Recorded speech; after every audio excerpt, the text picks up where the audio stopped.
Hello friends, कैसे हैं आप लोग। मैं हेमंत खरे एक बार फिर स्वागत करता हूं आपके अपनी केटीसी क्लासेस में। दोस्तों, आज हमें क्लास 10th के अभी जो क्वार्टरली एग्जाम आ रहे हैं, त्रैमासिक परीक्षाएं आ रही हैं, उसमें 1 से लेके 5 या 6 चैप्टर तक मैं जो इंपॉर्टेंट क्वेश्चंस हैं उनको कवर अप करवा रहा हूं। मतलब उन क्वेश्चंस को मैं करवाऊंगा 1 से लेके 5 या 6 पार्ट तक के जो इंपॉर्टेंट क्वेश्चंस हैं, जो आपके भी त्रैमासिक पेपर में आ सकते हैं, हम उन्हें सबसे पहले कंप्लीट करेंगे। तो डेली एक चैप्टर आने की कोशिश करूंगा। हर चैप्टर 1 या 2 वीडियो में कंप्लीट हो जाया करेगा। तो और ये मैं गारंटी देता हूं कि जो क्वेश्चंस मैं बताऊंगा उससे कम आपके एग्जाम में 80 से 90% फंसेगा। इसलिए आप मेरे द्वारा पढ़ाए गए सारे क्वेश्चंस को नोट डाउन कर लीजिएगा, उन्हें लगाइएगा। ठीक है, कोई डाउट आए तो आप बिल्कुल पूछिएगा। पहला चैप्टर है हमारा क्लास 10th का वास्तविक संख्याएं। दोस्तों, वास्तविक संख्याएं क्या होती हैं, पहले मैं आपको ये बता देता हूं।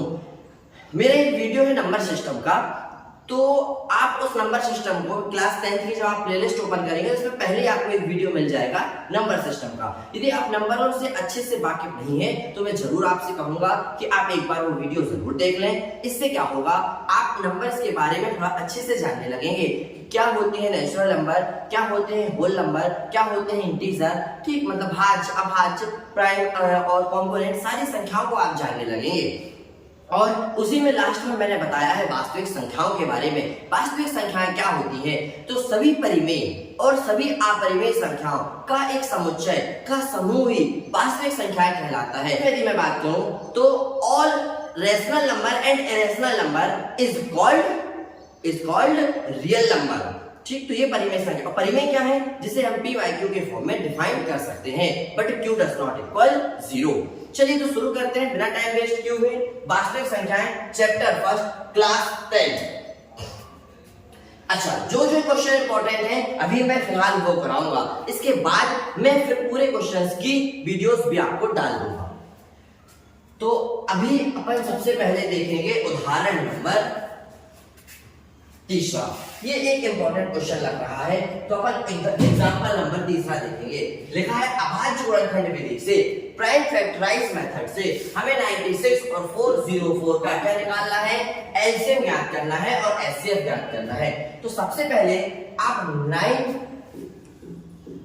96 का क्या निकाल लीजिए, एलसीएम निकाल लीजिए, फैक्टर कर लीजिए। क्या कर लीजिए, फैक्टर। चलिए तो 2 से डिवाइड करेंगे तो आएगा 48, फिर 2 से डिवाइड करेंगे तो आएगा आपका 24, फिर 2 से डिवाइड करेंगे तो आएगा दोस्तों 12, फिर 2 से चला जाएगा 6 आएगा, फिर 2 से जाएगा 3 आएगा, फिर 3 1 जा 3, 2 दूनी 4 दूनी 8 दूनी 16 दूनी 32 और 32 दिया 96। सही है। चलिए अब 404 को भर लेते हैं। 2 से डिवाइड करेंगे तो 202 आएगा, फिर हम 2 से डिवाइड करेंगे तो 101 आएगा, और 101 एक प्राइम नंबर है तो 101 से ही कटेगा एक बार में। अब हमें क्या करना है, हमें 96 लिखना है। 96 में आप देखिए 2 कितने टाइम्स आया है, उतने की पावर चढ़ा दीजिए। तो 2 की पावर आप चढ़ा दीजिए 5, और 3 कितने बार आया है, 1 बार। ठीक है, 2 5 बार है, 1 2 3 4 5, तो 2 की पावर 5 कर देंगे, 3 एक बार, 3 की पावर 1 कर देंगे। फिर लिखा है 404, तो 404 में 2 कितने टाइम्स है, ये 2 बार है, और फिर इसके बाद सीधे 101 है, वो 1 बार है। अब आप देखिए, आप लिखेंगे 96 व 404 का एलसीएम, और आप लिखेंगे 96 व 404 का HCF। अब देखिए एलसीएम में सब कुछ आएगा, याद रखिएगा एलसीएम में जितनी डिजिट है वो सब आएंगी। तो आप सबसे पहले देखिए क्या क्या डिजिट्स मिली हमें मिला 2, हमें मिला 3 और हमें मिला 101। क्लियर। अब एलसीएम में और एचसीएफ में क्या आएगा पहले बता दूं। एचसीएफ में जो दोनों में है केवल वो आएगा, तो इन दोनों में क्या है 2, इन दोनों में क्या है 2, तो एचसीएफ में केवल 2 आएगा। फिर बता रहा हूं, एलसीएम जब किसी चीज का निकालेंगे तो जितने डिजिट आए हैं फैक्टर करते समय वो सारे के सारे आएंगे। एचसीएफ में एचसीएफ हाईएस्ट कॉमन फैक्टर मतलब मासा जब निकालेंगे तो मासा निकालते समय जो दोनों में आया है केवल वो आएगा। अब पावर चढ़ाना है, सुनिएगा, एलसीएम में बड़ी से बड़ी पावर लिखेंगे तो 2 की सबसे बड़ी पावर देखो क्या दिख रहा है 5, तो ये आएगा 5, 3 एकम 3 और 101 के ऊपर 1 की पावर, समझ रहे हैं। और एचसीएफ जब निकालेंगे तो एचसीएफ निकालते समय इसको थोड़ा सा नीचे रखना पड़ेगा,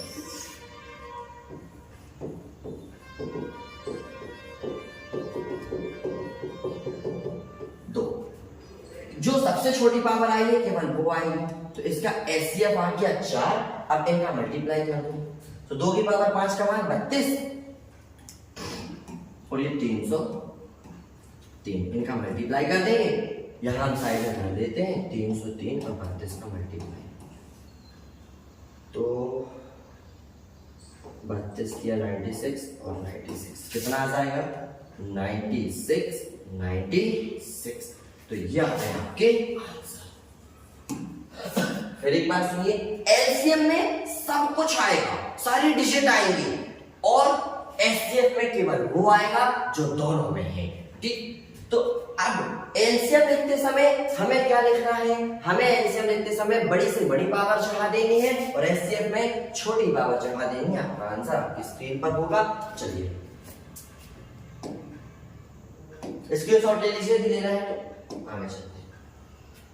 चलिए एक ये एग्जांपल है, ये आप एसडब्ल्यू में लिख लीजिए, इसको आप जरूर कीजिएगा, ये भी इंपॉर्टेंट है। इनके फैक्टर्स निकालना है, केवल गुणनखंड निकालना है, नॉर्मल चीज है। इसमें एक आध क्वेश्चन आप कर सकते हैं, जैसे ये वाला कर लीजिएगा फिलहाल, ठीक। चलिए अब अपन आते हैं इसमें, इसका मैं बता देता हूं आपको पहला क्वेश्चन इंपॉर्टेंट के ट्रांसलेशन। पूर्णांकों के निम्नलिखित युग्मों का एचसीएफ और एचसीएफ ज्ञात कीजिए और उनकी जांच भी कीजिए। तो सुनिए, सबसे पहले हमें क्या निकालना है, एचसीएफ और एचसीएफ को चेक करना है। तो क्या होगा, 26 लिखेंगे, 2 से डिवाइड करेंगे 13 आएगा, 13 1 जा 13, फिर 91 लिखेंगे, ये किससे जाएगा 7 से,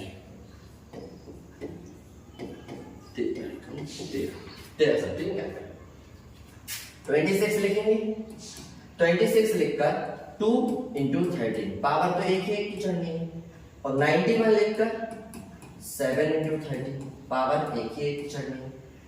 अब मैंने आपको अभी बताया कि 26वां 91 का जब हम एलसीएम निकालेंगे सब आएगा, 2 भी आएगा, बस कोई रिपीट नहीं होगा, 7 भी आएगा, 13 भी आएगा, पावर बड़ी से बड़ी, तो 2 सब के ऊपर एक एक की पावर है, कोई टेंशन नहीं। 2 सत्ते 14 और 13, इनका मल्टीप्लाई कर दीजिए 182। अब इनका क्या निकालना है, HCF। तो HCF क्या आएगा, क्या आएगा HCF जो दोनों में है, दोनों में क्या है 13, तो HCF आ गया 13। अब सुनिए, अब करना है उत्तर की जांच, तो उत्तर की जांच करते हैं, आइए चेक करते हैं उत्तर। एक फॉर्मूला होता है, क्या होता है, फर्स्ट नंबर मतलब पहली संख्या, आपको ये फॉर्मूला लगाना है, थोड़े दूसरी संख्या सेकेंड नंबर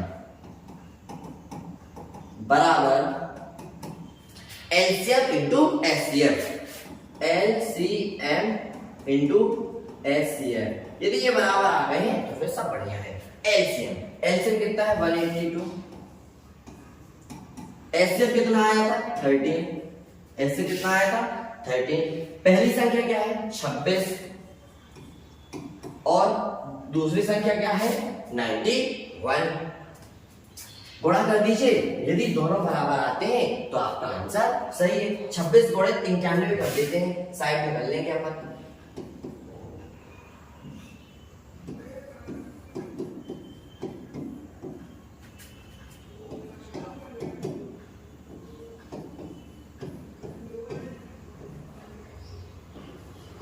23 66 सॉरी। और फिर अगला मल्टीप्लाई इसका 182 है, इसका नाम है 13 का।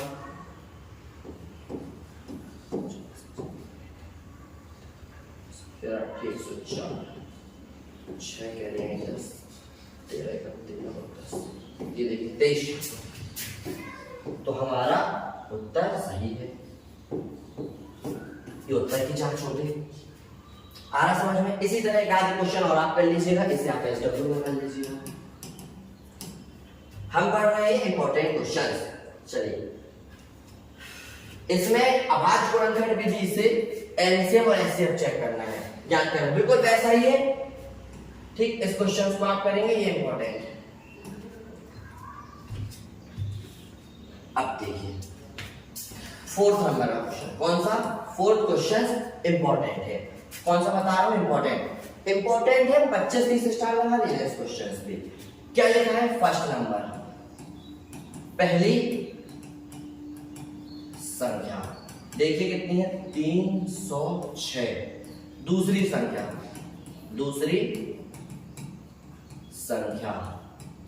657। और क्या गिवन है? इनका एचसीएफ गिवन है हमें, एचसीएफ गिवन है 9। एलसीएम हमें फाइंड करना है। फॉर्मूला आपको पता है, सबको फॉर्मूला बहुत अच्छे से मालूम है। कौन सा पढ़ रहे हैं अपन? फोर्थ नंबर का क्वेश्चन। ठीक है, क्या है क्वेश्चन? फॉर्मूला है पहली गुणित दूसरी संख्या बराबर एलसीएम इंटू एचसीएफ। एलसीएम हमें नहीं पता और एचसीएफ हमारा 9। पहली संख्या है हमारी 306 और ये है 657। ये मल्टीप्लाई में है, गुणा में है, पर 9 से काट दीजिए। 9 बन जा 9, 9 और 9 27। कितना बचा? 3 9 चौके 36। गुणा कर दीजिए 34 और 657 एलसीएम। तो एलसीएम कितना आ जाएगा? इनका जो मल्टीप्लाई करेंगे, चलिए यहाँ कर देते हैं। 657 इसका मल्टीप्लाई 34 का, 7 चौके 28 काट के रहे 2 4 5 20, तो 22 कह रहे हैं 2 6 24 25 और 1 26। 7 2 7 21 क्या करें 2 15 16 1 17 18 1 19।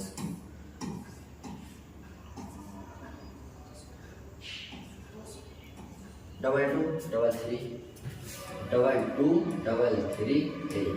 ये आपका आंसर। बहुत प्यारा क्वेश्चन है, बहुत सरल क्वेश्चन है, इंपॉर्टेंट क्वेश्चन है। पहली संख्या दूसरी संख्या, फॉर्मूला लगा देंगे। पहली संख्या और दूसरी संख्या बराबर एलसीएम इनटू एचसीएफ। तो जो गिवन है वो लिख देंगे, एलसीएम निकालना है, 9 गुणा में है, बराबर के साइड आएगा, बटे में आएगा, भाग दे देंगे, जो बचा उसका मल्टीप्लाई कर देंगे, आपका आंसर आ जाएगा।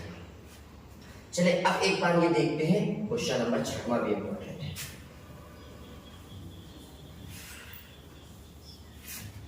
क्वेश्चन 6 इंपॉर्टेंट है। चलिए ध्यान से देखिए, क्या लिखा है? 7 गुणित 11 गुणित 13 प्लस 13। क्लियर? अब आप देखिए, अच्छा पद मतलब टर्म प्लस माइनस की जहां लगा होता है वहां से पद बदलता है। तो यहां तक ये एक पद है, यहां से ये एक पद है, तो दोनों पदों में क्या कॉमन है? 13। क्या कॉमन ले लेंगे? 13।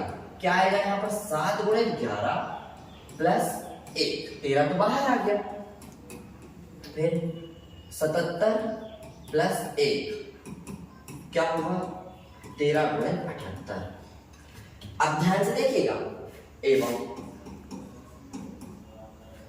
ये वाला देखिए 7 गुणित 6 इंटू 5।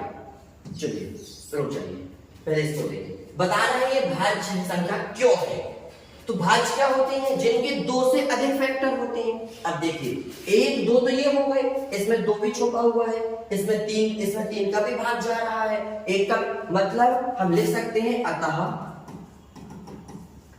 इसके 2 से अधिक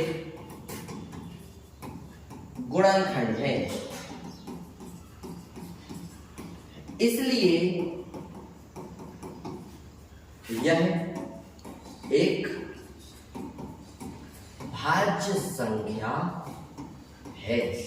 चलिए अब इसको देख लेते हैं।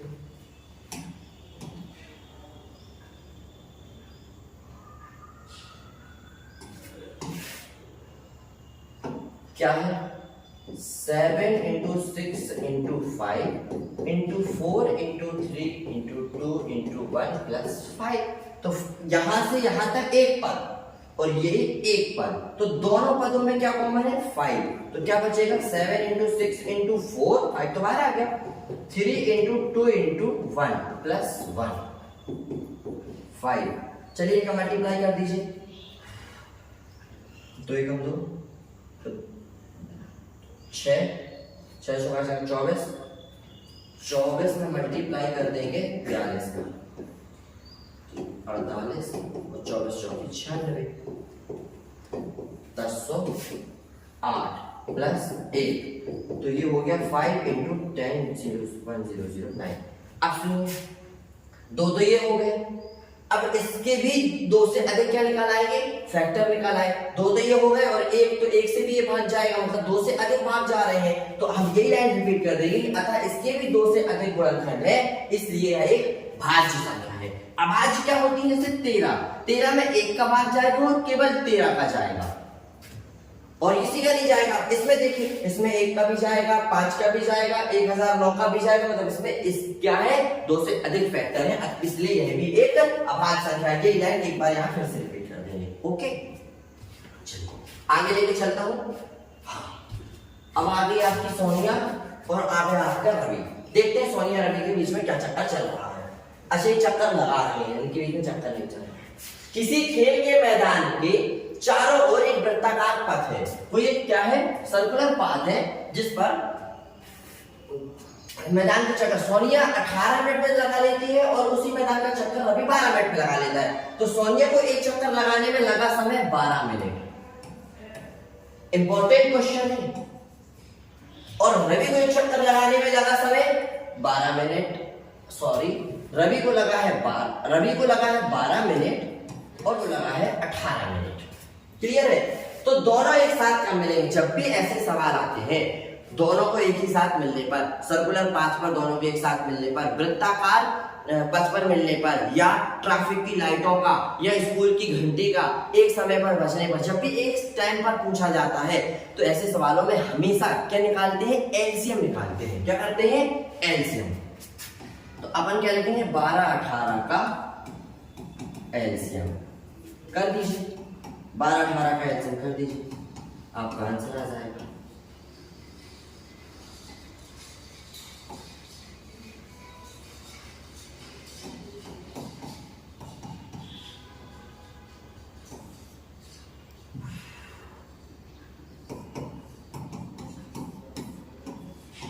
नौ 6 2 से डिवाइड करेंगे 3, कितना आएगा, 2 दूनी 4, 4 4 12, 12 12 36 मिनट। तो लिख देंगे अपन दोनों 36 मिनट के बाद मिलेंगे। ठीक, उन्हें मिले दीजिए। आप अपने सवाल पे ध्यान दीजिए, क्या करना है, ऐसे करना। अब आ रहा है भैया मोस्ट इंपॉर्टेंट सवाल, जो आपके फाइनल एग्जाम में भी आएंगे।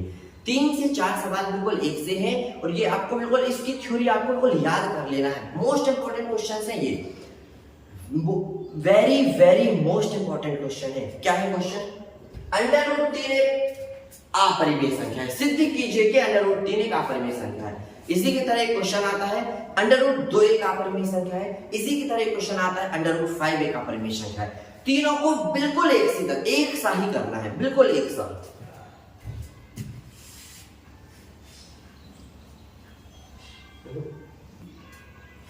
तो अपन इनको बहुत अच्छे से देखेंगे और ये क्वेश्चंस आप जरूर 3 से 4 बार जरूर लगाइएगा। यदि आप 3 से 4 बार लगाएंगे तो 110% आपको फ्री बिल्कुल नहीं भूलेगा, इसकी थ्योरी भी आपको नहीं भूलेगी। क्लियर है? चलिए तो मैं आपको आगे लेके चलता हूं एक बार। और इस बार आपकी तैयारी इस तरह होनी चाहिए कि सपने में भी आपको 90 से कम परसेंटेज ना दिखे, सपना भी आए तो 95% का आना चाहिए। चलिए देखते हैं। तो √3 एक अपरिमेय संख्या है, 3, 5 और 2 बिल्कुल एक साथ करना है। तो सबसे पहले तो मान के चलेंगे कि माना √3 एक परिमेय संख्या है, तो हम √3 को किस फॉर्म में लिख सकते हैं? p by q के फॉर्म में लिख सकते हैं, जहां q डज नॉट इक्वल क्या होगा? 0 होगा। p और q एक सहभाज्य संख्याएं मानी जाती हैं। हम लिखेंगे कि p और q एक सहभाज्य संख्याएं है। सहभाज्य संख्याएं वो होती हैं जिनका HCF बनाता है, वो सहभाज्य संख्याएं होती हैं। तो हम लिखेंगे HCF p और q का क्या आएगा? 1। क्या आएगा? p और q का HCF 1। सबसे पहले जो सवाल में दिया होगा वही लिखेंगे और लिख देंगे कि अपरिमेय कहा है, तो हम लिख देंगे कि परिमेय संख्या है। परिमेय संख्या है तो इसे हम p/q के फॉर्म में लिख सकते हैं। फिर नीचे कभी भी 0 नहीं होना चाहिए।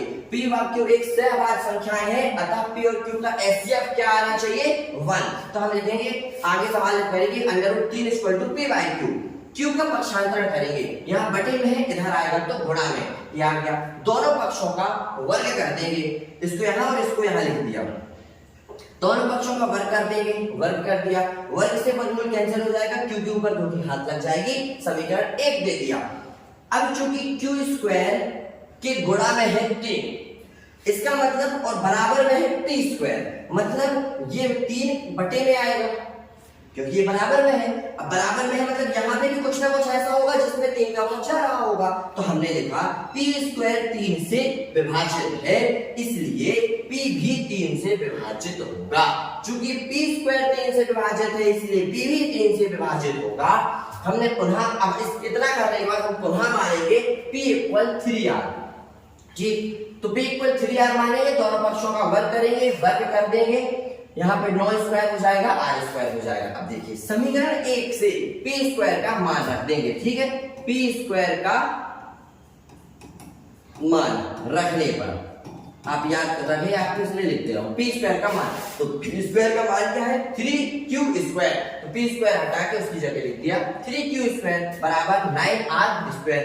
3 से 9 को काट दिया तो 3 3 9, ये स्क्वायर है, तो q² बचा, यहां से बचा 3 × r² बचा। फिर वही लाइन लिखेंगे जो यहाँ पे अपन ने लिखा था, क्योंकि ये बराबर में है मतलब 3 का भाग इसमें जा रहा कहलाया, तो हम लिखेंगे q² 3 से विभाजित है, अतः q भी 3 से विभाजित होगा। मतलब p व q दोनों किससे विभाजित हो गए? यहाँ पर हमने निकाला कि p भी 3 से विभाजित है, यहाँ हमने निकाला q भी 3 से विभाजित है, अतः p और q किससे विभाजित हो गए? 3 से विभाजित हो गए। अब आप बताइए, रुकना। हमने लिखा है कि p और q एक सहभाज्य संख्याएं हैं जिनका HCF 1 है, मतलब ये केवल 1 से विभाजित होंगी। HCF का मतलब ये है कि केवल 1 से विभाजित होंगी। HCF 1 आ रहा है, इसका मतलब ये केवल 1 से विभाजित है, पर यहाँ क्या निकल आया? ये 3 से विभाजित है। मतलब HCF क्या निकल आया हमारे सवाल हल करते समय कि p और q का HCF 3 है, जो कि हमारी मानी गई अवधारणा के विपरीत है, अतः हमारे द्वारा मानी गई बात विरोधाभास प्रकट होती है। इसलिए हम कह सकते हैं कि √3 एक अपरिमेय संख्या है। फिर देखिए, इस सवाल को आपको 2 से 3 बार जरूर लगाना है। आप जब 2 से 3 बार लगाएंगे तो आपसे 100% बनने लगेगा। माना √3 एक परिमेय संख्या है, तो √3 बराबर p/q मान लेना है। फिर लिखना है कि ये p/q के फॉर्म में है, q डज नॉट इक्वल 0 है और p और q एक सहभाज्य संख्या है और इनका HCF 1 होगा। यहाँ पर स्क्वायर करके दोनों पक्षांतर करके दोनों पक्षों का वर्ग कर देते हैं। वर्ग करने पर अपन जो आगे इनटू में आता है उसको लिखते हैं कि p² 3 से विभाजित है तो p भी 3 से विभाजित होगा। पुनः मानेंगे कि p = 3r, हर बार मानना है, हर सवाल में मानना है। दोनों पक्षों का वर्ग करेंगे, फिर यहाँ से समीकरण 1 से p² का मान रख देंगे, जो घटेगा काट देंगे। काटने के बाद दोस्तों फिर यहाँ पे जो इनटू में आएगा उसमें लिखेंगे जो सामने लिखा होगा उसके कि q² 3 से विभाजित है तो q भी 3 से विभाजित होगा, अतः p और q दोनों 3 से विभाजित हैं। तो p और q का HCF 3 निकल कर आया, जो कि हमने मान के चला है कि 1 है, अतः हमारे द्वारा मानी गई अवधारणा के विपरीत है। हमारे द्वारा मानी गई अवधारणा या कल्पना क्या है? विरोधाभास प्रकट होती है, इसलिए √3 एक अपरिमेय संख्या है। अब सुनना, मैं आपको एक चीज और बता रहा हूं। मान लीजिए इसी सवाल में मैं √3 हटा के अब मैं कर देता हूं, अब स्क्रीनशॉट ले लेना और नोट कर लेना। अब मैं सवाल कर रहा हूं कि माना √5 एक अपरिमेय संख्या है, क्या √5। तो देखिए आपको क्या क्या चेंज करना पड़ेगा, कुछ चेंज नहीं करना, बस जहां जहां 2 लिखा है वो चेंज हो जाएगा। देखिए √5 का सवाल आया तो पूरा बिल्कुल वैसा ही, सिर्फ 5 और 3 बस अपन बदलते चलेंगे। देखिएगा यहाँ क्या लिखेंगे, √5 एक अपरिमेय संख्या है तो 5 को √p/q के फॉर्म में लिख सकते हैं। ये शायद आपके एक्सरसाइज के क्वेश्चन है, ठीक है। तो दोनों का इससे बन आएगा, यहाँ पे √5 क्या मान लेंगे, p/q। यहाँ पर q को यहाँ भेज देंगे, इनको पलट के लिख लेंगे, ठीक है।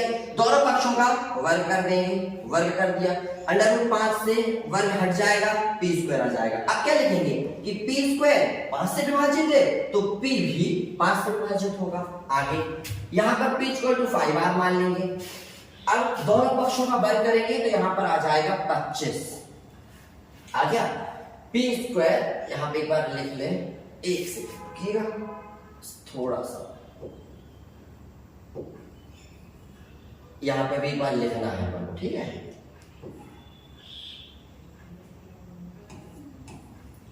अब वर्ग कर दीजिए तो ये हो जाएगा 25r²। फिर p² का मान उठा के रखते हैं समीकरण 1 से, तो समीकरण 1 से p² का मान क्या है, 5q²। तो यहाँ पर क्या आ जाएगा 5q²।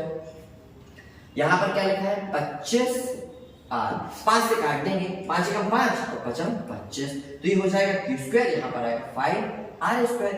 अब फिर वही q² 5 से विभाजित है तो q भी 5 से विभाजित होगा, अतः p और q दोनों 5 से विभाजित होंगे, इसलिए दोनों का HCF 5 आएगा। हमारे द्वारा हमारी गई अवधारणा गलत है क्योंकि HCF बनाना चाहिए था, अतः √5 एक अपरिमेय संख्या है। ये आपका एक्सरसाइज का भैया, ये आपका बच्चों एक्सरसाइज का ये जो क्वेश्चन है ये मैंने कंप्लीट करा दिया। एक्सरसाइज का देखिए ये कंप्लीट, ये है सिद्ध कीजिए कि अपरिमेय संख्या है तो √5 वाला मैंने आपको करा दिया। बिल्कुल ऐसा टेस्ट आप √2 वाला करेंगे। कौन सा, √2 वाला, ये वाला आप SW में ले लीजिए। इन 3 सवालों में से 100% एक क्वेश्चन आपके एग्जाम में आएगा। स्क्रीनशॉट ले लीजिए, मैंने 2 करा दिए, अब एक करा देता हूं, ये छोटा सा 5 - √3 एक अपरिमेय संख्या है। तो मानना है, माना 5 - √3 एक परिमेय संख्या है, निकालना अपरिमेय है, मानना परिमेय है। तो हम इसे p/q के फॉर्म में लिख सकते हैं। तो q⧧ इक्वल क्या होगा 0। तो p और q एक सहभाज्य संख्या है, इंग्लिश में बोलते हैं को-प्राइम नंबर, ठीक, जिनका HCF बनाएगा। HCF क्या होगा, p और q का 1 होगा। ये p/q को बराबर के साइड लाएंगे तो माइनस का हो जाएगा, √3 बराबर के उस साइड जाएगा तो प्लस का हो जाएगा।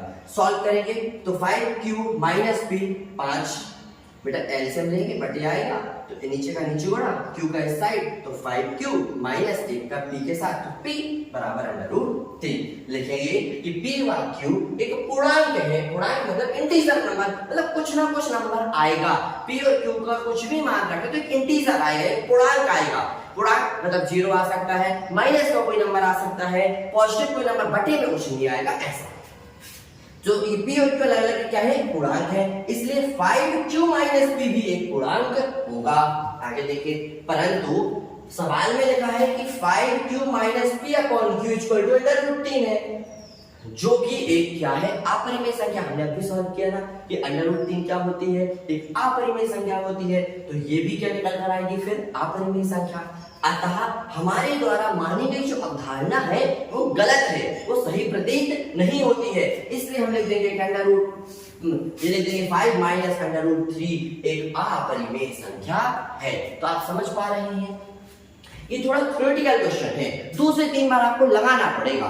यदि कोई क्वेश्चन आपसे ना बने तो जरूर कमेंट कीजिएगा। दूसरा चैप्टर पढ़ाने से पहले मैं आपके कमेंट करूंगा, मैं जो क्वेश्चन आएगा मैं उसको सॉल्व करूंगा, फिर मैं आपके क्वेश्चंस पढ़ाऊंगा, या अलग से आपके कमेंट में जो क्वेश्चन आपसे नहीं बनेगा उसकी मैं वीडियो डाल दूंगा। तो फर्स्ट चैप्टर में इतने क्वेश्चन इंपॉर्टेंट है, इन क्वेश्चन को आपको जरूर लगाना है, एक कॉपी में नोट डाउन करते चलना है। यदि आपको वीडियो पसंद आ रही है तो जल्दी से हमारी वीडियोस को लाइक कीजिए। चैनल को यदि अभी तक आपने सब्सक्राइब नहीं किया है तो सब्सक्राइब कीजिए। अपने फ्रेंड के साथ, अपनी मित्र मंडली के साथ हमारी वीडियोस को शेयर कीजिए। आप जितनी ज्यादा वीडियो शेयर करेंगे मुझे उतना ज्यादा मोटिवेशन मिलेगा क्या करना, वीडियो बनाने का। ठीक, तो मिलते हैं अपन नेक्स्ट वीडियो में। कोई भी क्वेरी हो, कोई भी क्वेश्चन हो, बिल्कुल आप कमेंट कर सकते हैं। मिलते हैं नेक्स्ट वीडियो में। राधे राधे।